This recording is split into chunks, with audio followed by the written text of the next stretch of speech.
Hello dears, welcome to course Asha. हम कर रहे हैं इलेक्ट्रोस्टैटिक्स। पहला लेक्चर हमारा कंप्लीट हो चुका था और अब चर्चा हमारी थी इलेक्ट्रोस्टैटिक्स के स्पेसिफिक चैप्टर में एंटर करने की। हमने इलेक्ट्रोमैग्नेटिज्म का एक ओवरव्यू लिया था। उसमें सीखा था कि पूरी इलेक्ट्रोमैग्नेटिज्म यूनिट जो है वो चार्ज की स्टडी है और चार्जेस की स्टडी है, तो चार्ज के बारे में थोड़ा बहुत जानना ज़रूरी था। तो हमने चार्जेस के बारे में थोड़ी बहुत जानकारी इकट्ठा की और जितनी ज़रूरी है उतने चार्जेस को एक ब्रीफ लेक्चर के अंदर हमने कंप्लीट किया। और बहुत डिटेल्ड चार्ज के बारे में सुनना जानना ठीक है। सब्सीक्वेंट लेक्चर्स में हम देखते चलेंगे चार्जेस के बारे में, अगर जो जानकारियाँ देनी होंगी हम देंगे। लेकिन फ़िलहाल जितना हमारा इनिशियल लेवल पे चार्जेस की बहुत मोटी मोटी जानकारी ज़रूरी थी, हमने लास्ट लेक्चर में ली। फ़िलहाल के लिए इलेक्ट्रोस्टैटिक्स चैप्टर को हम शुरू करने जा रहे हैं, जहाँ पे हमारे मेजर दो लॉज आएंगे, जिनका पहला नाम है कूलम्स लॉ और दूसरे लॉ का नाम है गॉसेस लॉ। और इन दो लॉज के ओवरऑल एप्लीकेशन से हम ये समझने की कोशिश करेंगे कि इलेक्ट्रोस्टैटिक फील्ड, जो कि टाइम के साथ इलेक्ट्रिक फील्ड जो वेरी ना करे, इलेक्ट्रोस्टैटिक फील्ड के सारे बिहेवियर को हम समझने की कोशिश करेंगे। डिफरेंट टाइप के चार्जेस के अरेंजमेंट से कैसी फील्ड क्रिएट होती है, उससे कई सारे एप्लीकेशंस निकालेंगे, अप्लाइंसेस क्रिएट करेंगे, बनाएंगे थ्योरी में। और उसको देखेंगे हमारी डेली लाइफ में कौन कौन से अप्लाइंसेस इन लॉस के हिसाब से हमने क्रिएट कर रखे हैं, जो हमारी डेली लाइफ में काम आते हैं। इलेक्ट्रोस्टैटिक्स की स्टडी यही है, चार्जेस। और इलेक्ट्रोस्टैटिक्स का क्या मतलब है? इलेक्ट्रो मतलब चार्ज है और स्टैटिक्स मतलब रेस्ट, तो यानी चार्जेस एट रेस्ट की बात होगी। तो इलेक्ट्रोस्टैटिक्स वाला चैप्टर में तब पढ़ना है जब हमारे चार्जेस रेस्ट पे रहें। मतलब इस पूरे चैप्टर के अंदर कोई पार्टिकल मूव नहीं करेगा, ऐसा बिल्कुल नहीं है। चार्जेस मूव करेंगे। अभी बोल रहे थे इलेक्ट्रोस्टैटिक मतलब चार्जेस एट रेस्ट, लिखा भी रखा है स्क्रीन पर, और कह रहे हो कि चार्ज मूव भी करेंगे। हाँ, दो तरह के चार्जेस हम डिफाइन करते हैं। एक तरह का चार्ज होता है सोर्स चार्ज, जो कि लेफ्ट में आपके सामने लिखा हुआ है, देखिए सोर्स चार्ज। ये सोर्स चार्ज कौन सा चार्ज होता है? ये वो चार्ज है, समझो कि अगर कोई चार्ज बॉडी आपके पास है और आप ये स्टडी करना चाहते हो कि वो चार्ज किस तरह से फोर्स क्रिएट करता है, किस तरह से दूसरों पर फोर्स लगाता है, कैसी इलेक्ट्रिक फील्ड जनरेट करता है, वो किस तरह का बिहेवियर रखता है, तो जिसको हम स्टडी करना चाहते हैं उस चार्ज को हम नाम देते हैं सोर्स चार्ज। इसकी प्रॉपर्टी क्या है कि रोबस्ट होना चाहिए, बहुत भारी भरकम होना चाहिए, रिजिड होना चाहिए, ताकि ये दूसरे किसी छोटे मोटे चार्जेस से अफेक्टेड ना रहे। और जिस चार्ज की इलेक्ट्रिक फील्ड, उसका बिहेवियर, उसका इंटरेक्शन हमें पढ़ना है, हमें स्टडी करना है, उसको हम सोर्स चार्ज बोलते हैं। That is very much clear और ये बहुत अच्छे से याद भी रखना है। अब देखें, दूसरे टाइप का चार्ज हमारा है टेस्ट चार्ज। ये टेस्ट चार्ज कौन है भाई? अगर पहला वाला चार्ज फोर्स लगा रहा है तो फोर्स हवा में नहीं लगती है, फोर्स लगती है किसी पार्टिकल पे। तो कोई एक पार्टिकल तो दूसरा होना चाहिए ना, जो इस सोर्स चार्ज की वजह से फोर्स महसूस करेगा, एक्सपीरियंस करेगा। तो जो चार्ज इस सोर्स चार्ज की वजह से फोर्स एक्सपीरियंस करने वाला है, उसको हम बोलेंगे टेस्ट चार्ज। तो क्या ये अपने आप से आ रहा है? नहीं, हम लेके आ रहे हैं। हम एक टेस्ट चार्ज लेके आएंगे, एक छोटा चार्ज लेके आएंगे जिसको हम कहेंगे टेस्ट चार्ज। और वो टेस्ट चार्ज लाने के बाद हम इस सोर्स चार्ज के पास उसको रखेंगे और टेस्ट चार्ज पर कोई फोर्स लगेगी। उस फोर्स को स्टडी हम करेंगे और ये समझेंगे कि हाँ, अगर कोई छोटा मोटा टेस्ट चार्ज लेके आओ तो सोर्स चार्ज इस तरह की फोर्स लगाता है, इस तरह की इलेक्ट्रिक फील्ड क्रिएट करता है। टेस्ट चार्ज की क्या प्रॉपर्टी है? टेस्ट चार्ज जो है वो स्मॉल होना चाहिए as compare to source charge. क्यों? क्योंकि हमें टेस्ट चार्ज पर फोर्सेस को एक्सपीरियंस करना है, यानी टेस्ट चार्ज के मोशन में चेंज आ सकता है, पर सोर्स चार्ज पर कोई इफेक्ट अपने को नहीं पड़ना है, क्योंकि सोर्स चार्ज पे इफेक्ट टेस्ट चार्ज आने वाला है। और टेस्ट चार्ज को अगर छोटा मोटा हल्का फुल्का ले लेंगे तो इसका कोई स्पेसिफिक इफेक्ट सोर्स चार्ज पे नहीं होगा। तो सोर्स चार्ज को अनइफेक्टेड रखना है और टेस्ट चार्ज को सोर्स की वजह से इफेक्ट कराना है। ठीक है ना? तो टेस्ट चार्ज कौन है? स्मॉल चार्ज बॉडी है जो कि सोर्स चार्ज से इंटरैक्ट करेगी और फोर्स एक्सपीरियंस करेगी। ठीक, टेस्ट चार्ज को बहुत अच्छी अच्छी किताबें अगर आप पढ़ेंगे, थोड़ा सा फॉरेन ऑथर की किताबें पढ़ेंगे तो आपको मालूम चलेगा कि टेस्ट चार्ज हम लोग पढ़ते हैं, इसी को प्रोब चार्ज भी कहा जाता है। तो अगर कहीं भी ये शब्दावली इस्तेमाल में आए टेस्ट चार्ज की जगह प्रोब चार्ज, तो आप समझें कि वो टेस्ट चार्ज के बारे में ही स्पेसिफिक बात हो रही है। टेस्ट चार्ज की खास बात क्या है कि ये छोटा होना चाहिए। और सोर्स चार्ज जो है, क्योंकि सारी इलेक्ट्रिक फील्ड ये क्रिएट कर रहा है, या ये कह लें कि जो electric field source charge create कर रहा है हमें सिर्फ वही पढ़नी है, तो हमारा सोर्स चार्ज रेस्ट पर रहना चाहिए। ये स्पेसिफिक बात है कि हमारा जो सोर्स चार्ज है उसका रेस्ट में रहना ज़रूरी है। और टेस्ट चार्ज जो है उससे तो हमें कोई फ़र्क नहीं पड़ता, क्योंकि उस पर इफेक्ट महसूस कर रहे हैं, सोर्स चार्ज के इफेक्ट को नहीं पढ़ रहे हैं। इसलिए टेस्ट चार्ज जो है ये मूव कर सकता है, लेकिन हम अपने सोर्स चार्ज को मूव करता हुआ अलाउ नहीं करेंगे। टेस्ट चार्ज को मूव करता अलाउ करेंगे, सोर्स चार्ज को मूव करता अलाउ नहीं करेंगे। तो electrostatics is the study of the charges at rest. लेकिन कौन सा चार्ज? सोर्स चार्ज, जिसको हम पढ़ रहे हैं। ठीक है, ये बात ध्यान रखें। इसके बाद अब स्टोरी हमारी चालू होती है कूलम्स लॉ की। तो पहला लॉ है सुंदर है, अच्छा है, प्यारा है, बिल्कुल बेसिक है और बड़ा आसान है। Coulomb's law. कूलम्स लॉ क्या करता है? सबसे पहली बात तो ये, कूलम्स लॉ दो चार्जेस के बीच के इंटरेक्शन को दिखाता है, यानी इलेक्ट्रोस्टैटिक फोर्सेस के बारे में जानकारी देता है। तो हम लिख लेते हैं, gives information about the electrostatic force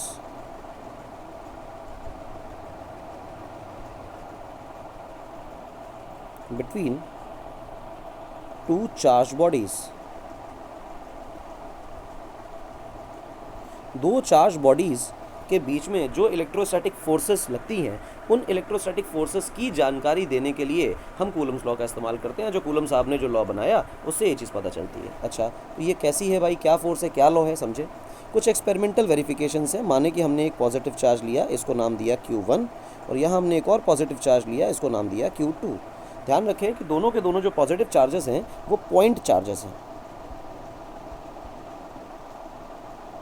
और अगर हम लॉ को डिफाइन करते वक्त ही पहले ही ये ले रहे हैं कि ये पॉइंट चार्जेस हैं, तो इसका मतलब कूलम्स लॉ जो है वो सिर्फ और सिर्फ पॉइंट चार्जेस के बारे में ही जानकारी दे पाएगा। तो हम कहते हैं कि valid only for point charges. ये पॉइंट चार्जेस के लिए ही वैलिड है।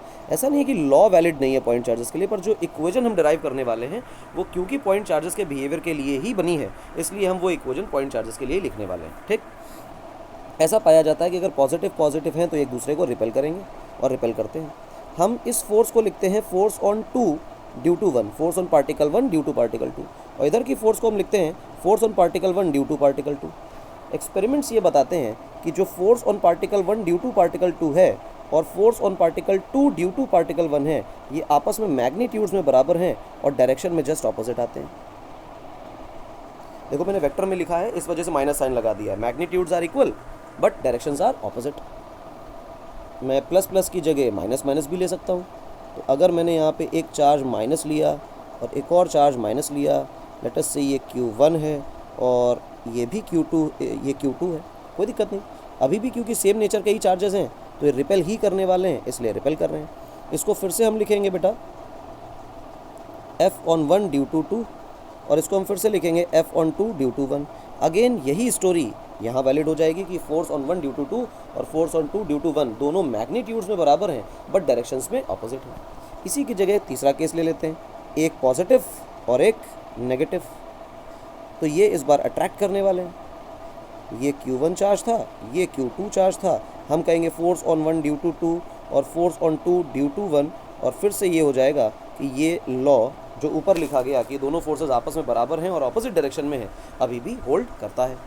तो इसका मतलब इस छोटे मोटे एक्सपेरिमेंट से ये पता चला कि जो पॉजिटिव चार्जेस यानी लाइक चार्जेस हैं वो रिपेल करते हैं, और नेगेटिव लाइक चार्जेस रिपेल करते हैं, और अनलाइक चार्जेस, ये थर्ड केस जो पॉजिटिव और नेगेटिव का है, ये अट्रैक्ट करते हैं। और तीनों ही केसेस में फोर्सेस की जो डायरेक्शंस हैं वो ऑपोजिट है, बिल्कुल डिफरेंट है, ऑपोजिट। बड़ा अच्छा लगा, अच्छी बात है। अगर ऐसा है तो गौर से देखो, दो बातें मालूम पड़ती हैं कि दो डिफरेंट बॉडीज़ पर फोर्सेस लग रही हैं, एक ये बॉडी एक ये बॉडी, दोनों इक्वल मैग्नीट्यूड की लग रही हैं, दोनों ऑपोजिट डायरेक्शन में लग रही हैं। तो क्या हमें न्यूटन का थर्ड लॉ याद आता है? That is action reaction law. एक बॉडी पहली बॉडी दूसरी बॉडी पे फोर्स लगाएगी, दूसरी बॉडी पहली बॉडी पे फोर्स लगाएगी। दो डिफरेंट बॉडीज़ पर फोर्स लगे, दोनों फोर्सेस सेम नेचर की हो, दोनों फोर्सेस का मैग्नीट्यूड इक्वल हो, दोनों फोर्सेस एक ऑपोजिट डायरेक्शन में लग रही हो, तो एक्शन रिएक्शन बनती है। यानी कि ये जो फोर्स जिसको कूलम फोर्स या इलेक्ट्रोस्टैटिक फोर्स बोला जाता है, वो एक्शन रिएक्शन है। एक्शन रिएक्शन पेयर बोलते हैं, मतलब इलेक्ट्रोस्टैटिक फोर्सेस जो हैं वो एक्शन रिएक्शन पेयर हैं। हाँ बिल्कुल एक्शन रिएक्शन पेयर है, अच्छी बात। यहाँ पर थोड़ी सी एम्बिग्विटी सी आती है कि बच्चा कहता है एक्शन रिएक्शन पेयर है, तो अच्छी बात है।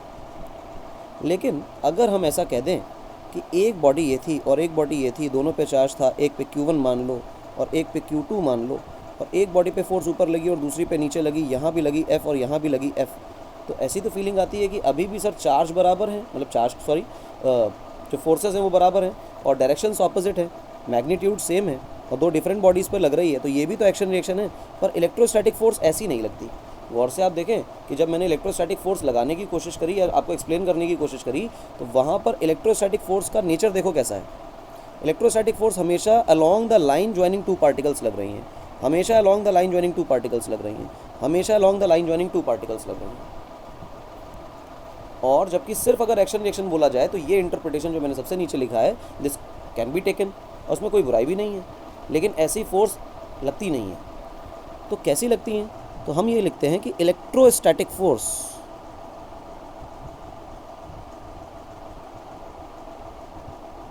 always acts along the line joining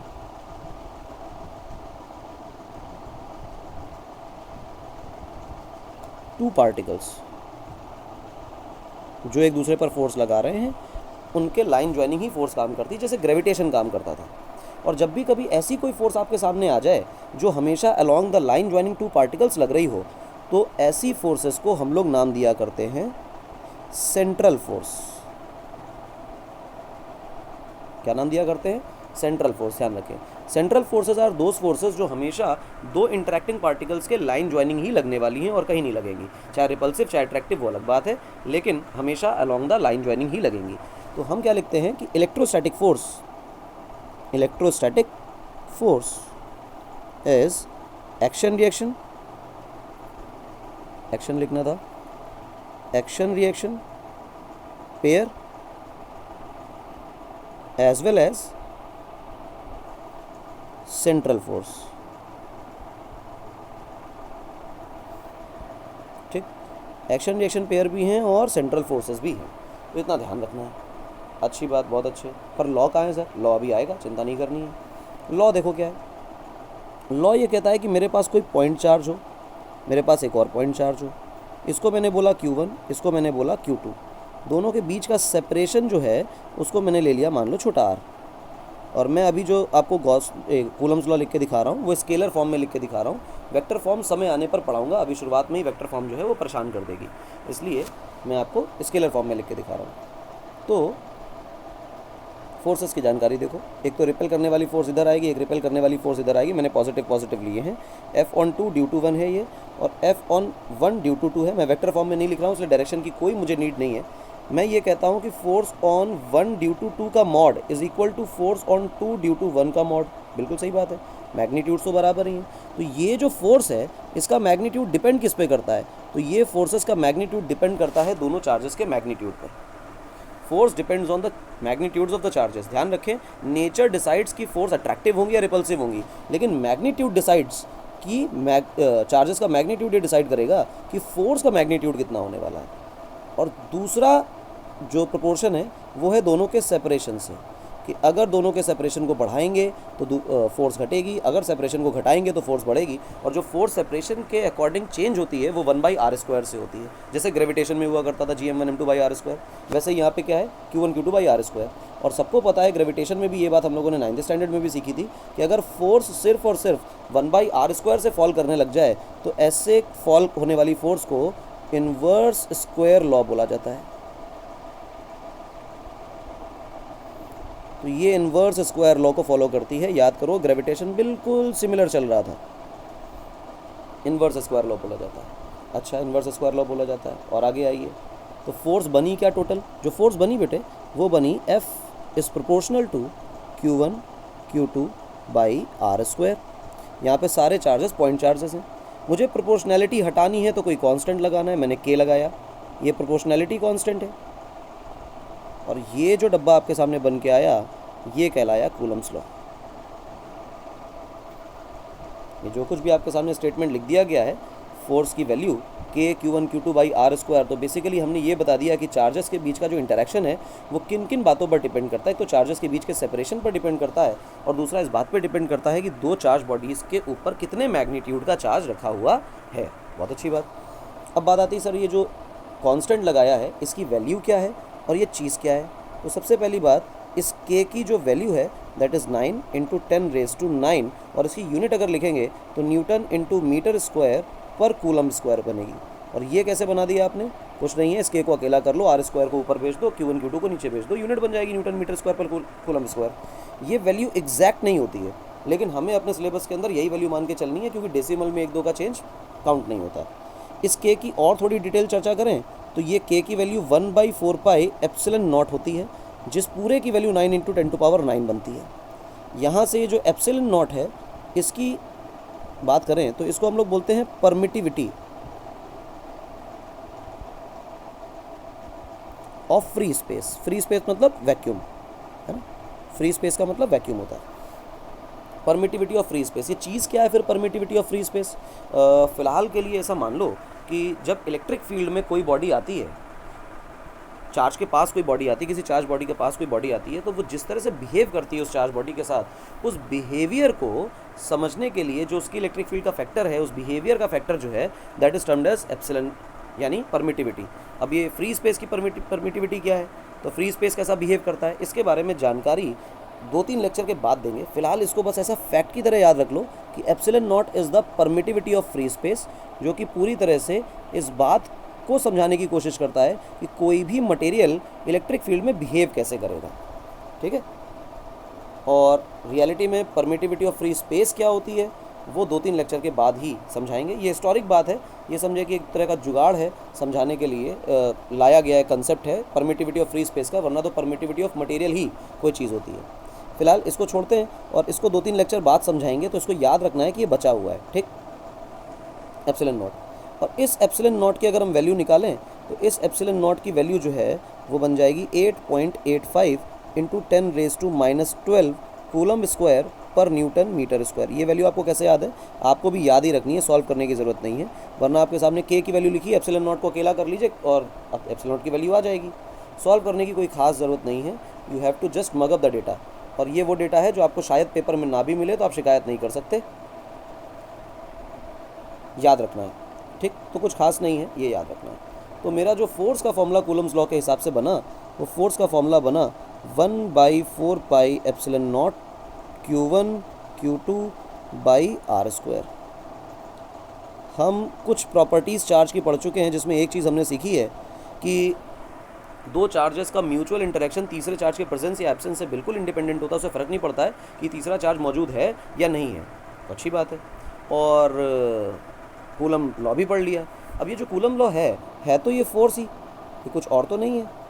अगर ये है फोर्स, तो अगर मैं चार्ज बॉडीज़ को एक दूसरे के पास रखूँ तो एक दूसरे पे फोर्स लगाएंगे। हाँ, और फोर्स को डील करने का तरीका क्या था? तो फोर्स को डील करने का तरीका तो न्यूटन्स लॉ ऑफ मोशन में सीखा था, जो 3 लॉज हमने सीखे थे। हाँ, और उन 3 लॉज को सीखते हुए पूरी 11th की मैकेनिक्स हमने पढ़ डाली थी।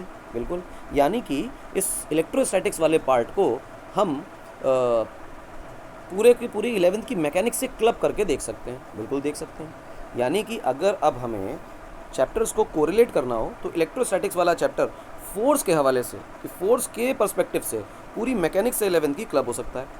तो आज इच्छा यही है कि हम किसी भी तरह से फोर्स को, यानी इलेक्ट्रोस्टैटिक फोर्स को, इलेक्ट्रोस्टैटिक्स वाले चैप्टर को पिछले साल के मैकेनिक्स वाले पार्ट से क्लब करके देखेंगे। तो शुरुआत करते हैं पहले सवाल की।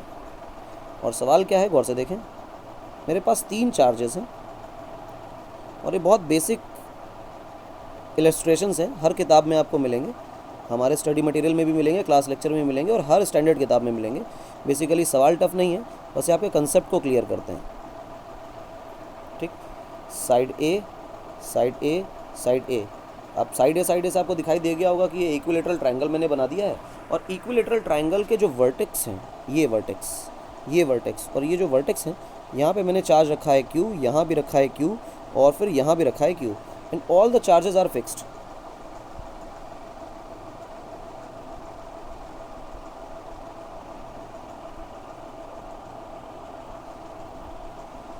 All the charges are fixed. और फिर ये पूछा जा रहा है कि ये जो कोने वाला Q चार्ज है, इस पर F नेट कितनी होगी। तो ध्यान रखें कि सारी कहानी इस बात की है कि अगर आपको वेक्टर वगैरह नहीं आता है तो कुछ नहीं आता है। तो पहला सवाल वेक्टर से जुड़ के आ रहा है। गौर से देखो, ये और ये एक दूसरे को फोर्स लगा रहे होंगे, ये और ये भी एक दूसरे को फोर्स लगा रहे होंगे। फोर्स हमेशा लगती है अलॉन्ग द लाइन ज्वाइनिंग और किसी तीसरे चार्ज से इंडिपेंडेंट होती है, तो इन दोनों की फोर्स तो ऐसे आने वाली है। और ये फोर्स बनेगी Q1 Q2/r²। बीच का सेपरेशन a है तो मैंने a² लिख दिया। इन दोनों की force along the line joining ऐसे आने वाली है, और इसको मैं लिख सकता हूँ Q1 Q2/r²। क्योंकि ये एक इक्विलेटरल ट्रायंगल है, इसलिए ये एंगल जो निकल के आ रहा है वो 60 निकल के आ रहा है, तो ये भी एंगल 60 निकल के आएगा। मैं इसको अगर F बोलूँ तो ये फोर्स भी F ही कहलाएगी, क्योंकि गौर से देखो तो magnitudes of forces are equal, KQ² by A²। Forces का मैग्नीट्यूड इक्वल हो गया है।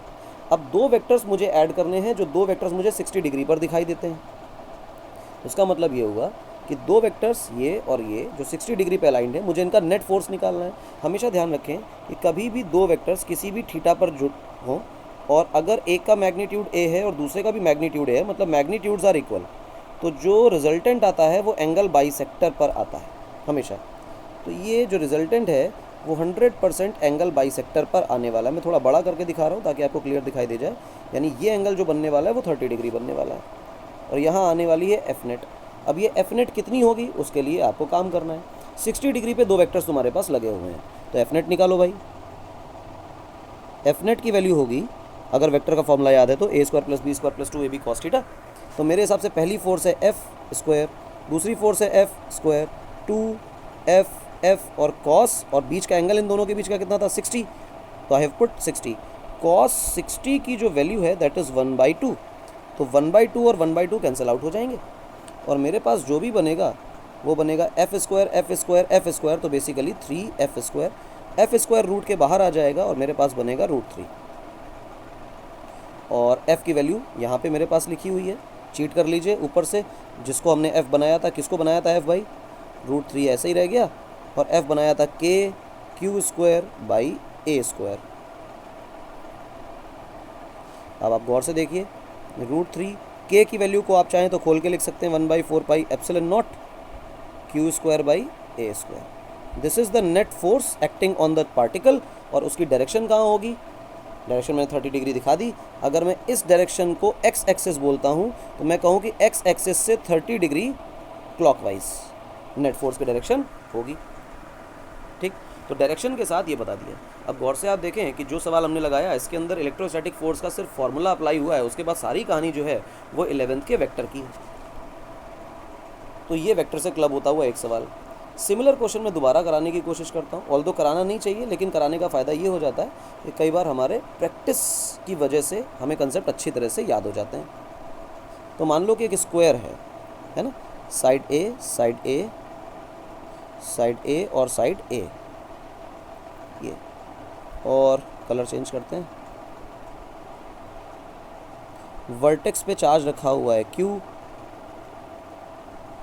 और यहाँ भी वर्टेक्स पे चार्ज रखा हुआ है Q, यहाँ भी वर्टेक्स पे चार्ज रखा हुआ है Q, यहाँ भी वर्टेक्स पे चार्ज रखा हुआ है Q। और ये पूछा जा रहा है कि ये जो नीचे वाला चार्ज है इस पे F नेट कितनी होगी। बताओ भाई, इस पे F नेट कितनी होगी, तो ये बताना आपका काम है। करें मिलके, एक मिनट सोच लो इस पर क्या क्या कर सकते हैं। वही काम करना है जो पहले किया था, कुछ नया चमत्कार नहीं है। मैं कलर चेंज करूँ पहले, तो गौर से देखो, अलोंग द लाइन ज्वाइनिंग एक फोर्स ये लगाएगा, along the line joining repulsive force ये लगाएगा, और अलोंग द लाइन ज्वाइनिंग, क्योंकि लाइन नहीं बनी हुई है तो मैं लाइन ज्वाइन कर लेता हूँ, अलोंग द लाइन ज्वाइनिंग एक फोर्स ये लगेगी। मेरे हिसाब से ये एक स्क्वायर दिखाई देता है, तो ये एंगल 45 और ये एंगल 45 है। डायगोनल जो है वो 45 एंगल बनाता है साइड से, तो कॉमन सेंस है फिर कि ये भी एंगल कितना आने वाला है 45, और ये भी एंगल कितना आने वाला है 45। तो चलो सबसे पहले इस वाली फोर्स को लिखते हैं। मैं इस फोर्स को F बोलता हूँ, और F की जो वैल्यू होगी वो होगी KQ1 Q2 बाई R², यानी KQ² बाई A²। इसी प्रकार से इन दोनों की फोर्सेज अगर लिखोगे तो तुम लिखोगे KQ² बाई A² फिर से। अच्छा, जो डायगोनल तुमने बना दिया है, इस डायगोनल की लेंथ होती है √2a। अगर नहीं आता है तो ये देख लो, A और पाइथागोरस लगाओगे, A² + A² का रूट, तो √2a बन जाएगा। तो जो ये फोर्स बनने वाली है डायगोनल वाली, वो बनेगी KQ² बाई √2 टाइम्स A का होल स्क्वायर। अब तुम्हारे पास तीन फोर्सेज आ गई। सर हमने वेक्टर का फॉर्मूला तो तीन फोर्सेस के लिए नहीं, दो फोर्सेस के लिए सीखा था, तो दो के लिए सीखा था, दो ही ऐड कर लो। पहले इसको और इसको ऐड कर लो, और जो आए उसके साथ इसको ऐड कर लो। गौर से देखो, मैं इसको भी F ही लिख सकता हूँ, क्योंकि ये वाली फोर्स और ये वाली फोर्स तो मैग्नीट्यूड में इक्वल है। और ये दोनों फोर्सेज आपस में कैसे अलाइंड है, 90 डिग्री पर। अगर ये फोर्सेज आपस में 90 डिग्री पर अलाइंड है तो मेरे हिसाब से इन दोनों का जो F' रिजल्टेंट आने वाला है वो आएगा F² + F² + 2FF, और फिर हम कह सकते हैं cos 90। cos 90 की अपनी वैल्यू 0 होती है, तो फिर ये सारा का सारा टर्म कहाँ चला गया, 0। यानी मेरे पास क्या बचा, F square plus F square मतलब 2f²। तो बेसिकली बन गया √2f। जो f प्राइम आया ये √2f है। अच्छा गौर से देखो, क्या ये और ये मैग्नीट्यूड में इक्वल है? हाँ, पहले सवाल में मैंने यही बता दिया था कि अगर दो मैग्नीट्यूड में इक्वल वेक्टर्स हों तो जो उनका रिजल्टेंट होता है वो उनके एंगल बाइसेक्टर पे मिलता है। तो मेरे हिसाब से ये एंगल बाइसेक्टर यही आएगा। देखो दो वेक्टर ये वाला और ये वाला 90 डिग्री पर है, तो अगर एंगल बाइसेक्टर ढूंढोगे तो 45 डिग्री पे मिलेगा, यानी इधर आने वाला है। यानी ये जो √2f फोर्स है वो इधर आने वाली। अरे वाह, ये तो इसी फोर्स के अलॉन्ग आ गई। इसका मतलब ये है कि जो रिजल्टेंट आया उसको अगर मैं इस फोर्स के साथ डायरेक्ट जोड़ दूं तो 45 डिग्री पर रिजल्टेंट मिल जाएगा। बिल्कुल, यानी कि अगर मैं अब एफ नेट लिखने की कोशिश करूं तो एफ नेट में मुझे F prime plus KQ² by √2a का होल स्क्वायर, जो कि ये फोर्स है, यही लिखनी है। और एफ प्राइम की वैल्यू हम ये निकाल चुके हैं। तो √2f की वैल्यू है KQ² बाई a², और बाद वाली फोर्स जो है वो है KQ² बाई 2a²। √2 को खोल दोगे तो ये आ जाएगा। ये है नेट फोर्स। इसको सॉल्व करिए, नेट फोर्स, और सिंप्लीफाई कर लीजिए। अगेन इसकी डायरेक्शन बताने के लिए क्या कर सकते हैं, मैं इस डायरेक्शन को एक्स एक्सिस मान सकता हूँ और एक्स एक्सिस से 45 डिग्री क्लॉकवाइज मैं बोल सकता हूँ कि मेरी फोर्स की डायरेक्शन है। ठीक है, इसमें कोई परेशानी नहीं। आइए एक और टाइम पास सवाल करते हैं, एकदम सिमिलर है और इन्हीं सवालों से हमारी प्रैक्टिस होती है। स्क्वायर दोबारा से, और मैं एक डायगोनल ड्रॉ करने की कोशिश कर रहा हूँ। ये अच्छा, ये समझना कि जो मैं लाइनें ड्रॉ कर रहा हूँ ऐसी कुछ मतलब कोई चीज़ रखी हुई नहीं है वहाँ पर। मैं लाइनें ड्रॉ कर रहा हूँ सिर्फ ज्योमेट्री के लिए, है ना। स्क्वायर है, साइड ए, साइड ए, साइड ए और साइड ए। ठीक है, अब हमने क्या कर रखा है कि सारे कॉर्नर्स पे चार्जेस रखे हुए हैं। मैं कलर चेंज कर लूँ तो चार्जेस बेहतर दिखाई देंगे। यहाँ Q, यहाँ Q, यहाँ Q और यहाँ Q। सर ये तो पुराना वाला सवाल हो गया। नहीं नहीं, यहाँ पे एक चार्ज रखा हुआ है बड़ा Q, और मैं पूछ रहा हूँ कि इस बड़े वाले Q पर जो नेट फोर्स होगी वो कितनी होगी। वैसे तो जो बच्चा थोड़ा सा भी टैलेंटेड है वो तुरंत बता देगा कि सर 0 होगी, पर फिर भी हम इस सवाल को पूरी तरह से देख के करेंगे। गौर से देखो, ये पॉजिटिव रिपेल करने वाले हैं, यानी फोर्स आएगी इस दिशा में, और ये भी पॉजिटिव, तो फोर्स पीछे की दिशा में रिपल्सिव आएगी, यानी दोनों फोर्सेस एक दूसरे को न्यूट्रलाइज करने की कोशिश करेंगी। ये positive repulsive force along the diagonal, और ये positive along the diagonal repulsive forces काम करेंगी। अब इसको मैं F1 बोल सकता हूँ, इसको F2 बोल सकता हूँ, इसको F3 बोल सकता हूँ, इसको F4 बोल सकता हूँ।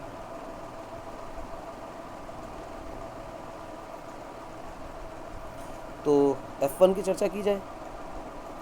F1 कितना होगा? तो मेरे हिसाब से F1 के लिए सबसे पहले हमें करना चाहिए, हम लिखते हैं 1/4πε0 QQ बाय। अब बीच की दूरी कितनी है भाई, ये वाली और ये वाले चार्ज के बीच की दूरी, तो मेरे हिसाब से मैं कलर चेंज करूँ ज़रा, तो ये है, ये कितना है मेरे हिसाब से। अगर साइड A है तो डायगोनल √2a है, तो डायगोनल का आधा जो है वो a/√2 है। ठीक, देखो गौर से, ऐसे है ना, ये तो ये a√2 होता है, और अगर मैं इसका आधा कर दूं तो ये हिस्सा a/√2 बनेगा, तो a/√2 का होल स्क्वायर। ये आ गई फोर्स। सिमिलरली अगर मुझसे कोई ये कह दे कि F2 कितना है, तो मैं कह दूंगा कि 1/4πε0 QQ बाई a/√2 का होल स्क्वायर ही बनने वाली है, क्योंकि ये दूरी भी तो उतनी है और ये दूरी भी उतनी है। तो इसका मतलब ये हुआ कि फोर्स 1 और फोर्स 2 एक दूसरे को न्यूट्रलाइज कर रहे थे, तो अलॉन्ग दिस डायगोनल कोई फोर्स नहीं आई, क्योंकि इन दोनों ने एक दूसरे को न्यूट्रलाइज कर दिया। अब फोर्स 3, फोर्स 4 को देखो, तो F3 भी तो इतना ही है, क्योंकि 1/4πε0 Q और Q डिवाइडेड बाय a/√2 का होल स्क्वायर, और F4 भी इतना ही है, क्योंकि तुम्हें सिमेट्री दिखाई दे रही होगी, बिल्कुल आइडेंटिकल फोर्सेस हैं। और क्योंकि फोर्सेस एक दूसरे को कैंसिल आउट ही कर रही हैं, ऑपोजिट डायरेक्शंस में हैं, तो इस डायगोनल के अलॉन्ग और इस डायगोनल के अलॉन्ग कोई फोर्स नहीं निकली, यानी कि हम ये कह सकते हैं कि F नेट क्या होने वाली है, 0। नेट फोर्स 0 होगी। हाँ, इसमें मैं एक काम ये कर सकता था कि अगर मैं एक चार्ज को नेगेटिव ले लेता लेटस से मैं इसको नेगेटिव ले लेता, तो जैसे ही मैं ऊपर वाले चार्ज को नेगेटिव लेता तो इसकी फोर्स अपनी ही तरफ आ जाती और ये पॉजिटिव होने की वजह से रिपेल ही कर रहा होता, तो ये दोनों फोर्सेस ऐड होती। तो इसका मतलब फोर्स का फॉर्मूला है, लेकिन रिपल्सिव या अट्रैक्टिव और फोर्स की डायरेक्शन को देख के उन्हें ऐड करना है सब्ट्रैक्ट करना है, ये लॉजिक से आएगा। तो बेसिकली रिपल्सिव अट्रैक्टिव नेचर देख करके आप फोर्सेस को सब्ट्रैक्ट और ऐड करें। ठीक, तो ये छोटा सा वेक्टर की प्रैक्टिस हो गई मेरे हिसाब से। अब पहले जो आज जेईई मेंस के नाम से फेमस है एग्ज़ाम, पहले वो AIEEE के नाम से हुआ करता था। एक बार AIEEE में क्वेश्चन आया, what is the minimum force between two charges at 1 metre separation.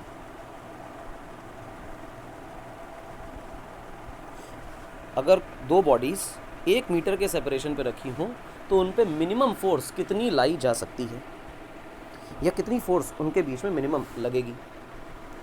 तो बड़ा आसान सा ये सवाल है, और ऐसा समझो दो चार्ज बॉडीज़ हैं और कह रहा है कि 1 मीटर के सेपरेशन पे रखी हैं। मेरे हिसाब से जो फोर्स का फॉर्मूला इलेक्ट्रोस्टैटिक होता है दैट इज़ 1/4πε0 Q1 Q2/r² होता है। आप देखें गौर से, ये जो स्टोरी है फिक्स्ड है, क्योंकि 1/4πε0 की वैल्यू तो हमने फिक्स करके रखी हुई है, और ये कह रहा है कि सेपरेशन जो है वो 1 मीटर का है, फिक्स है, यानी कि this separation is also fixed.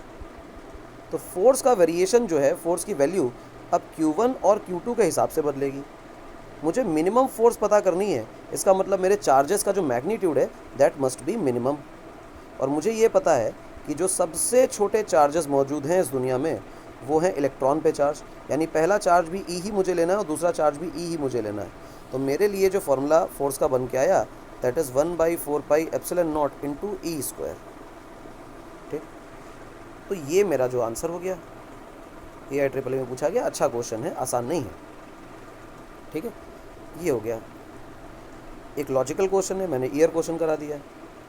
अब हम वेक्टर की थोड़ी बहुत प्रैक्टिस कर चुके हैं, या 2 से 3 सवाल देख लिए वेक्टर में। अब अपने को जो देखना है वो है न्यूटन्स लॉ ऑफ मोशन से सवाल कैसे क्लब होते हैं। देखो,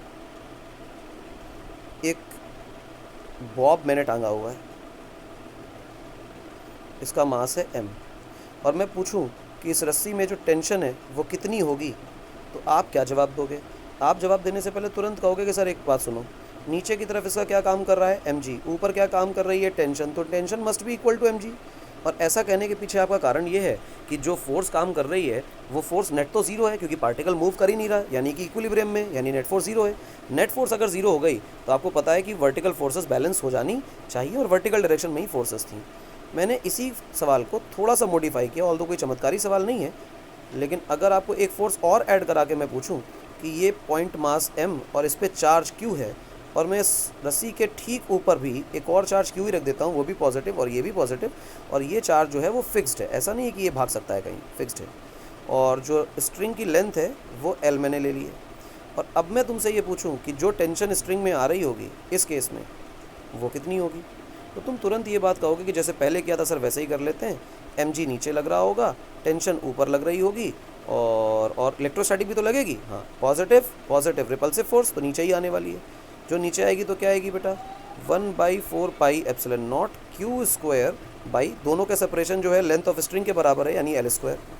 अब क्योंकि सब कुछ इक्विलिब्रियम में है, रस्सी घूम नहीं रही है, भाग नहीं रही है, बॉब दौड़ नहीं रहा है, रेस्ट पर ही है, तो इक्विलिब्रियम कंडीशन ये कहती है कि vertical forces must balance out, यानी ऊपर की तरफ टेंशन जो है वो नीचे वाली फोर्सेस के सम के बराबर होनी चाहिए, यानी mg प्लस kq²/L²। और जहाँ पे k की जो वैल्यू है वो 1/4πε0 होने वाली है। गौर से देखो, मैंने पॉजिटिव चार्जेस को लेकर फोर्स को बढ़ा दिया। ठीक, इसी सवाल में कैसे पूछा जा सकता है और देखें।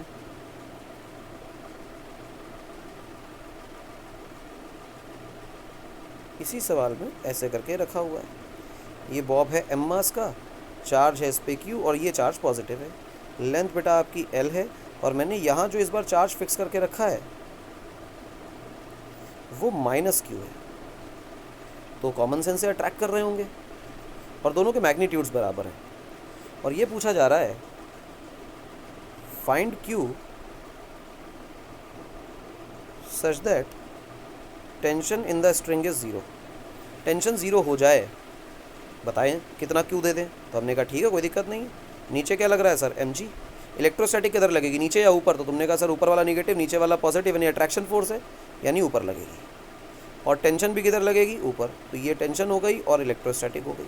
अगर बैलेंसिंग है तो कॉमन सेंस है कि इलेक्ट्रोस्टैटिक फोर्स और टेंशन की जो समेशन है वो mg के बराबर होना चाहिए।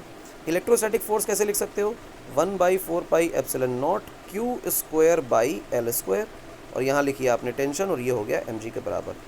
अब आपने क्या कंडीशन बताई है कि सर पक्का पक्का टेंशन को क्या करना है? ज़ीरो।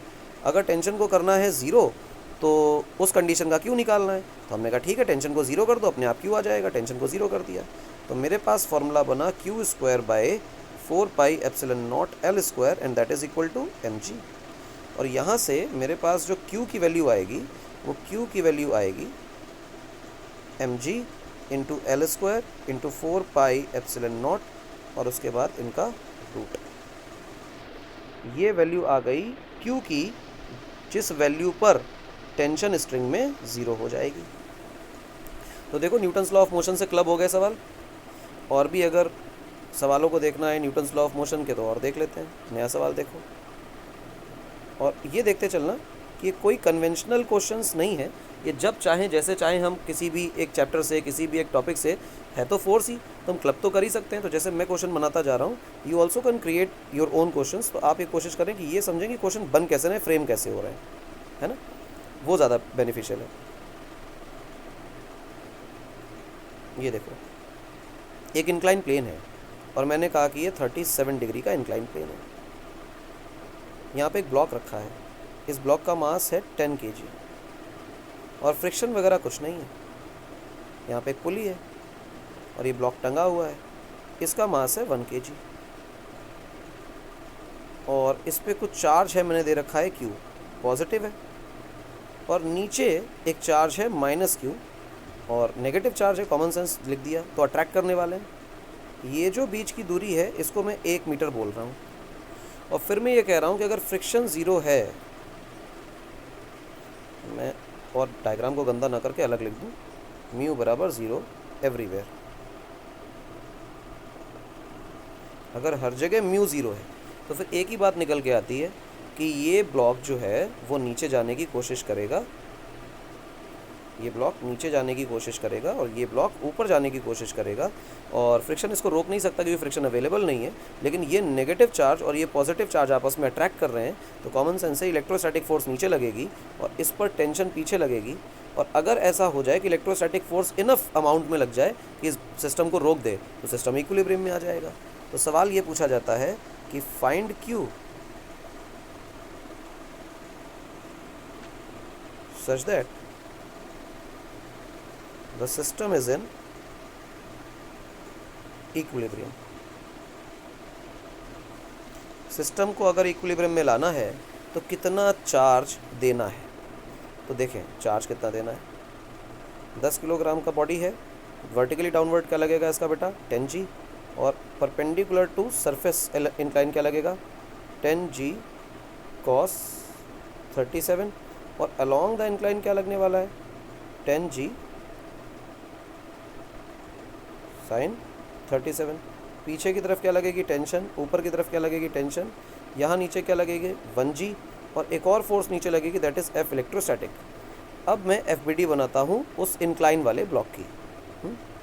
इंक्लाइन वाले ब्लॉक की FBD ये रही। मैं इस पर आगे की तरफ लिखता हूँ 10g sin 37 और पीछे की तरफ लिखता हूँ बेटा टेंशन। और मैंने कहा है कि सिस्टम इक्विलिब्रियम में है, तो इसका मतलब ये है कि पक्का पक्का टेंशन की जो वैल्यू है वो 10g sin 37 के बिल्कुल बिल्कुल बराबर है। ठीक, इसी प्रकार से मैं नीचे वाले ब्लॉक की FBD बनाता हूँ। ऊपर की तरफ इस पर टेंशन लग रहा है, नीचे की तरफ इस पर 1g यानी उसका वेट लग रहा है, और दूसरी फोर्स लग रही है 1/4πε0 Q स्क्वायर बाई 1 स्क्वायर। जो सेपरेशन था चार्जेस का वो 1 मीटर का था, मैंने 1 मीटर का सेपरेशन कर दिया।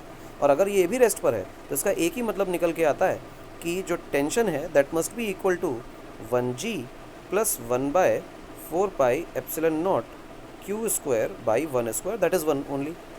अब मेरे पास दो इक्वेशंस हैं। पहली वाली इक्वेशन से गौर से देखो तो तुम्हें टेंशन पता ही है, डायरेक्टली दिख रही है। पहली वाली इक्वेशन से टेंशन को सेकंड वाली इक्वेशन में पुट कर दीजिए, तो यानी कि मेरे पास निकल के आएगा 10g sin 37 is equal to g plus 1/4πε0 q square by 1 square, that is 1। अब आप 10g sin 37 को देखें, sin 37 जो होता है, इस sin 37 की वैल्यू जो है वो होगी 3/5। ये कैसे होती है 3/5? मैंने सिखाया हुआ है। sin 37 is 3/5, cos 37 is 4/5। काम काजी ट्रायंगल वीडियो भी देख सकते हैं, पढ़ा हुआ है अपना 11th वाले पार्ट में। तो 3/5 में से 5 से 10 को मार दीजिए तो 2 आ जाएगा, और 2 और 3 मल्टीप्लाई होकर 6 बन जाएंगे, तो बेसिकली बनेगा 6g। ये g उधर जाएगा तो बनेगा -g, तो ये बन गया बेटा आपका 5g। ठीक, अब इस पूरे हिस्से को अगर मैं मल्टीप्लिकेशन में भेज दूं तो मेरे हिसाब से जो क्यू स्क्वायर की वैल्यू आएगी वो आएगी 5g इंटू 4πε0, और फिर 1 भी ऊपर चला गया, कोई बात नहीं। और अगर मैं इसको रूट कर दूं तो इस स्क्वायर को हटा सकता हूं और कहूँगा कि क्यू की वैल्यू इतनी आ गई। This is the magnitude for the Q, जिससे ये पूरा सिस्टम रेस्ट पर रहेगा, और यही मेरा आंसर है। ठीक है, ये न्यूटन्स लॉ ऑफ मोशन से क्लब करा लिया हमने। अब बारी आती है फ्रिक्शन से इलेक्ट्रोस्टैटिक फोर्स को क्लब करने की, जोड़ने की। तो जोड़ लेते हैं भाई फ्रिक्शन से। मान लो यहाँ पे कोई ब्लॉक है, m मास का रखा हुआ है। अभी तक हम फ्रिक्शन को नहीं ले रहे थे, अब हम फ्रिक्शन को ले रहे हैं कि म्यू फ्रिक्शन है, अच्छी बात है। यहाँ पर एक रिजिड सपोर्ट है और यहाँ पर भी एक ब्लॉक रखा है। मान लेना कि ये जो ब्लॉक्स मैंने ले रखे हैं ये बहुत छोटे हैं, ऑल्दो मैं इनको बहुत बड़ा बना के दिखा रहा हूँ, but these blocks are very tiny as compare to the separation between the blocks. L दूरी पर है, कॉमन सेंस से रिपेल करेंगे तो ये ब्लॉक आगे की तरफ भागने की टेंडेंसी रखेगा क्योंकि रिपेल हो रहा है, और मैं चाहता हूँ कि ये ब्लॉक ना भागे, यानी कि this block is in equilibrium.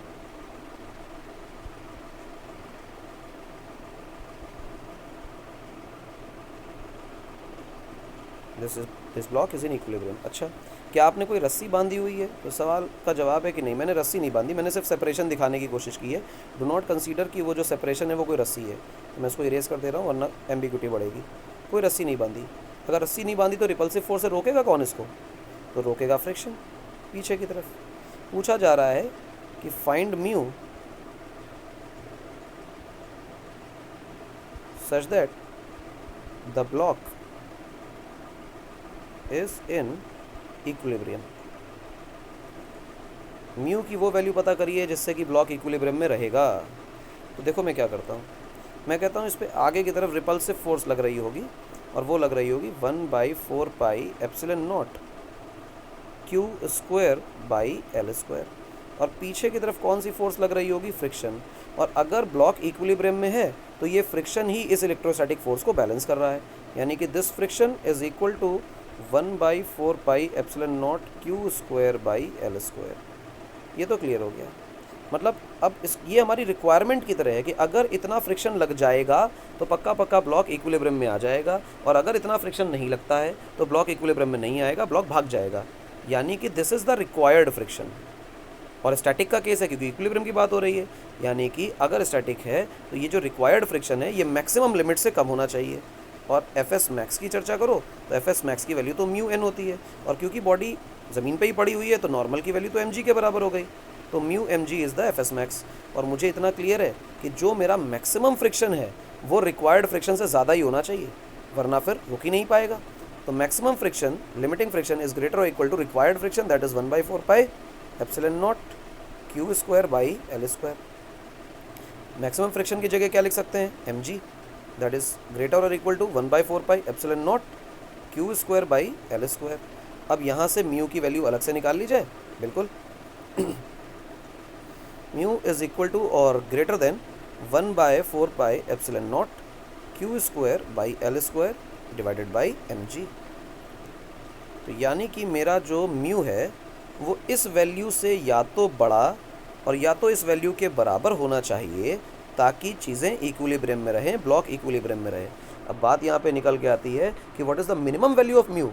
तो मैंने अभी कहा कि या तो इससे बड़ा या तो इसके बराबर, यानी इससे छोटा नहीं चलेगा, यानी मिनिमम वैल्यू यही है। This is the minimum value for which the block is in equilibrium, और ये अपने को रट के रखना है। ये हमने फ्रिक्शन से क्लब कर लिया एक सवाल को। फ्रिक्शन से क्लब करने के बाद अब मैकेनिक्स की पूरी चर्चा हो रही है, तो हो ही जाए अच्छी तरह से। अब एक चर्चा सर्कुलर मोशन की भी कर लेते हैं। मान लो एक सर्कल है, मैं थोड़ा सा ठीक ठाक सर्कल बना लूँ। हाँ, अब सर्कल ठीक लग रहा है। ये सर्कुलर पार्ट है, इसके सेंटर पे एक चार्ज रखा हुआ है +q, और ये फिक्स्ड है। और यहाँ पे कहीं नेगेटिव चार्ज है -q, और नेगेटिव चार्ज किसी v स्पीड से दौड़ रहा है और कर रहा है यूनिफॉर्म सर्कुलर मोशन। मतलब जो v स्पीड है वो कांस्टेंट है, और जो इस सर्कल की रेडियस है वो r है। और कॉमन सेंस से मैंने नेगेटिव इसीलिए लिया है कि वो अट्रैक्ट करेगा और सेंट्रीपिटल फोर्स प्रोवाइड कर पाएगा। तो पूछा जा रहा है what is the time period, एक चक्कर मारने में टाइम पीरियड कितना लगेगा। और अगर ये निकालना हो तो बड़ा आसान है। मेरे हिसाब से टाइम पीरियड की जो वैल्यू होगी वो होगी total distance travelled in 1 revolution, that is 2πr, और अपॉन जो कांस्टेंट स्पीड है दैट इज़ v। ये टाइम पीरियड है बेटे। अब अगर मुझे v मालूम पड़ जाए तो काम हो जाए। v कैसे मालूम पड़ेगा? v थोड़ा जुगाड़ से मालूम पड़ेगा। क्या टूवर्ड्स द सेंटर फोर्स चाहिए होती है सर्कुलर मोशन के लिए? हाँ, उसको क्या बोलते हैं? सेंट्रीपिटल। सेंट्रीपिटल फोर्स होती क्या है? mv²/r। अच्छा, सेंट्रीपिटल फोर्स कोई फंडामेंटल फोर्स है? सर बिल्कुल नहीं, वो तो फंडामेंटल फोर्सेज आके उसको प्रोवाइड करती हैं। यानी कि ये जो फोर्स प्रोवाइड की जा रही है ये इलेक्ट्रोस्टैटिक फोर्स द्वारा प्रोवाइड की जा रही है, and that electrostatic force is 1/4πε0 q²/r²। अब गौर से देखो, r से r निपटा दीजिए, और यहाँ से आप जो v की वैल्यू निकालेंगे वो v की वैल्यू निकल के आएगी 1/4πε0 q²/r डिवाइडेड बाई m, और क्योंकि वहाँ v² तो मैं v निकाल रहा हूँ तो पूरा मुझे रूट कर देना चाहिए। अब यहाँ से टाइम पीरियड का जो डब्बा मैंने लिखा उस डब्बे के अंदर v की वैल्यू डाल दें, तो टाइम पीरियड की वैल्यू निकल के आएगी 2πr डिवाइडेड बाई √1/4πε0 q²/rm। अच्छा, अब ये तो बड़ा गंदा लग रहा है, ऊपर वाली चीज़ रूट में नहीं, नीचे वाली चीज़ रूट में। तो ऊपर वाले को भी बेटा रूट में ही लेके जाओ। जब तुम ऊपर वाले हिस्से को रूट में लेके जाओगे तो ये चीज़ें जो हैं बन जाएंगी 4π² का रूट, ऐसे बन जाएंगी, है ना। रूट के अंदर जाएंगी तो स्क्वायर में हो जाएंगी। और नीचे वाली क्वांटिटी जो है ये rm और 4πε0 ये ऊपर उछल जाएगा, चला जाएगा भाई, अपॉन के अपॉन तो ऊपर चला जाएगा। तो मेरे पास आंसर आएगा 16π³ ε0 r³ into m divided by q²। और ये जो गंदा सा बहुत लंबा चौड़ा बुरा आंसर आया है, यही हमारा टाइम पीरियड है। ये अपनी शीट का क्वेश्चन है, और अभी तो मैंने इसमें लेक्चर में ऐसे पढ़ा दिया है कि टाइम पीरियड निकालो, जबकि शीट में जब मैंने क्वेश्चन प्रोवाइड किया है तो ये क्वेश्चन ऐसे नहीं है कि टाइम पीरियड निकालने के लिए, ये सवाल ऐसे मैंने शीट में प्रोवाइड किया है कि प्रूव करो कि टाइम पीरियड ये होने वाला है। तो जब बड़ी सी इक्वेशन कोई बच्चा देखता है तो बड़ा परेशान सा हो जाता है कि यार इतनी बड़ी इक्वेशन कैसे प्रूव होगी। यकीन मानो, जितनी बड़ी इक्वेशंस होती हैं उतना ही आसान सवाल होता है, क्योंकि इसमें आपको सॉल्व भी कुछ नहीं करना है। ठीक है, ये सर्कुलर मोशन से हमने क्लब कर लिया। इसके बाद हमने सेंटर ऑफ मास चैप्टर पढ़ा था। सेंटर ऑफ मास वाले पार्ट में हमने मोमेंटम कंजर्वेशन की इक्वेशंस को डिटेल में देखा था। तो हमने एक चीज़ सीखी थी न्यूटन सेकेंड लॉ में, अगर याद करो तो एफ नेट की वैल्यू जो होती थी वो होती थी dp/dt, p for linear momentum. तो rate of change of linear momentum is equal to force. और अगर मैं कहूँ कि एफ नेट 0 है तो इसका मतलब ये है कि dp/dt 0 है, यानी कि dp 0 है, यानी कि p कांस्टेंट है, यानी कि p इनिशियल बराबर p फाइनल है। ये लॉ किसके लिए होल्ड करता है? ये किसी के लिए भी होल्ड करता है। नॉट नेसेसरी कि मैं एक सिंगल पार्टिकल की बात कर रहा हूँ या सिस्टम की बात कर रहा हूँ। हाँ, बस इतना ध्यान रखना कि अगर एक सिस्टम पर नेट फोर्स 0 है तो हम सिस्टम का मोमेंटम कंजर्व कराएंगे। ठीक, इसको हम लोग बोलते हैं कंजर्वेशन ऑफ मोमेंटम। और अगर एक सिंगल पार्टिकल का मोमेंटम कंजर्व है तो सिंगल पार्टिकल के लिए कराएंगे। अब मुझे एक बात पता है कि जो इलेक्ट्रोस्टैटिक फोर्स है वो एक्शन रिएक्शन पेयर है, यानी कि अगर ये चार्ज Q1 है और ये चार्ज कुछ Q2 है, इसका मास m1 है, इसका मास m2 है, तो मान लो किसी सेपरेशन पे रखे हुए हैं, लेट अस से किसी सेपरेशन R पे रखे हुए हैं, मैंने इनको रोक रखा था, and then they are released. तो ये भागेंगे और ये भी भागेंगे। और मैंने कहा कि इस पार्टिकल की वेलोसिटी कुछ टाइम के बाद 10 मीटर पर सेकेंड हो गई। उस वक्त इसकी वेलोसिटी v थी, तो ये v कितनी थी ये पता करो। तो कोई डेटा ही नहीं दिया सर आपने, ना मास दिया ना चार्ज दिया, और उधर 10 लिख दिया, बस आंसर निकालने के लिए कह दिया। बड़ा आसान है, गौर से देखो इन दो पार्टिकल्स के सिस्टम को देखो, गौर से देखो तो एक एक सिंगल पार्टिकल पे तो फोर्स है, क्योंकि पहले पार्टिकल पे दूसरा पार्टिकल फोर्स लगा रहा है और दूसरे पार्टिकल पे पहला पार्टिकल फोर्स लगा रहा है। तो ये तो 100% फिक्स है कि दोनों पार्टिकल पे फोर्स है। But consider them as a system. यहाँ पे फोर्स लग रही है फोर्स ऑन 1 ड्यू टू 2, और यहाँ फोर्स लग रही है फोर्स ऑन 2 ड्यू टू 1। और ये दोनों फोर्सेस तो आपस में बराबर होती हैं, क्योंकि हमने पढ़ा है कि electrostatic forces are action reaction pair. तो ये अगर ये एक्शन रिएक्शन है तो इसका मतलब ये है कि पूरे सिस्टम पर नेट फोर्स 0 है। तो मैं कह सकता हूँ F net on the system of 2 charges Q1 Q2 is 0 equal and opposite. Single particle पर फोर्स है, पर अगर मैं सिस्टम बना लूँ तो नेट फोर्स 0 है। अगर नेट फोर्स 0 हो जाए तो मोमेंटम कंजर्व हो जाए, और मोमेंटम कंजर्व होने का मतलब है किसका मोमेंटम कंजर्व हो जाए, जिस पर नेट फोर्स 0 है। किस पर नेट फोर्स 0 है? सिस्टम पर। तो सिस्टम का मोमेंटम कंजर्व है, यानी कि इनिशियली ये पार्टिकल नहीं चल रहा था और ये भी नहीं चल रहा था। अगर इनिशियली दोनों पार्टिकल नहीं चल रहे थे तो इनिशियली दोनों का मोमेंटम 0 था। फाइनली इन भाई साहब का मोमेंटम इस तरफ हो गया, यानी हम लिख सकते हैं m2 इंटू वी, और इन भाई साहब का मोमेंटम इस तरफ हो गया, और इसको हम लिख सकते हैं m1 इंटू 10। और ये इनिशियल मोमेंटम और फाइनल मोमेंटम का सम बराबर होना चाहिए। सर आपने साइन क्यों नहीं रखा? गौर से देखो, अगर मैं इस दिशा को पॉजिटिव मानता हूँ तो मुझे इस दिशा को नेगेटिव मानना पड़ेगा। ऐसा क्यों? क्योंकि momentum is a vector quantity और साइन कन्वेंशन का ध्यान रखना पड़ता है। तो m1 इंटू 10 पॉजिटिव ना होकर नेगेटिव आएगा। कर एडिशन ही रहे, m2 into v that is equal to m1 into 10 and v is equal to m1 by m2 into 10। ये v की वैल्यू आ गई। अब सोचो अगर मैंने 2 किलो 4 किलो 3 किलो 5 किलो मास दे रखा होता, 20 ग्राम 10 ग्राम मास दे रखा होता, तो मेरा एक जो v का वैल्यू है वो आंसर नंबर में आ जाता। मैंने यहाँ पे m1 m2 नहीं दिए। बट ख़ास बात क्या है कि अगर इसमें इस पूरे सिस्टम में दो बॉडीज़ एक दूसरे पे फोर्स लगा रही, दो चार्ज बॉडीज़, तो दोनों चार्ज बॉडीज़ पर फोर्स है, पर उन दो चार्ज बॉडीज़ के सिस्टम पे फोर्स नहीं है। यानी कि उन दो चार्ज बॉडीज़ के सिस्टम को कंसीडर करके मोमेंटम कंजर्वेशन से बातें की जा सकती हैं। तो ये थोड़ा सा रिकॉल टाइप की चीज़ है कि आप इसको करिए और देखिए कि जो पुरानी बातें हैं वो कहाँ कहाँ अप्लाई हो सकती हैं, है ना। जो कठिन सवाल आते हैं उनमें कठिन कुछ नहीं होता है, बस ये कि कुछ पुराने कंसेप्ट अप्लाई होते हैं, हमें याद नहीं होते। तो ऑलमोस्ट मैकेनिक्स के बेसिक प्रिंसिपल्स जो हमने चैप्टर्स किए थे उनसे हर एक पार्ट को क्लब करके मैंने आपको फ़िलहाल यहाँ पर दिखा दिया है, और ये मोर देन सफिशिएंट है। मैंने काफ़ी सारा दिखा दिया है ना। एक सवाल मैं आपके लिए और कर देता हूँ, इसके बाद लेक्चर को ओवर करेंगे और फिर बाकी बातें कल करेंगे। इरेज करते हैं, लाइन अच्छी सी ड्रॉ करते हैं।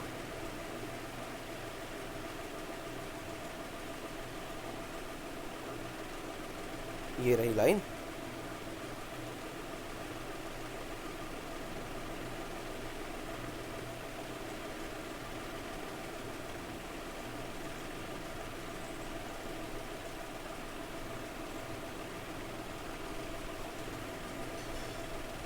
अब ठीक है, सुंदर लग रहा है।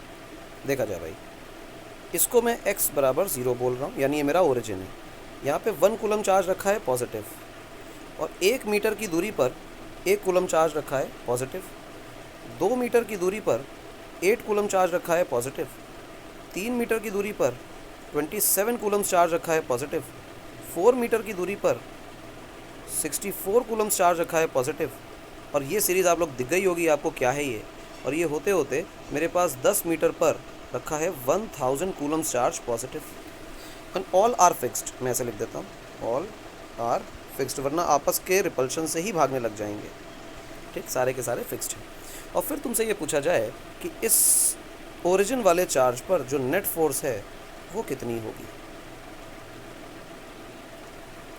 ओरिजिन वाले चार्ज पर नेट फोर्स कितनी होगी, तो तुम आसानी से कह सकते हो कि देखो ये वाला चार्ज और ये वाला चार्ज, मैं वाइट कलर हटा दूँ ज़रा, पीला ले लेता हूँ, है ना। ये चार्ज पॉजिटिव है, रिपेल करने वाले हैं। सही इसी तरह ये 8 कूलम भी तो पॉजिटिव है, रिपेल करने वाला है। ये भी तो पॉजिटिव है, रिपेल करने वाला है।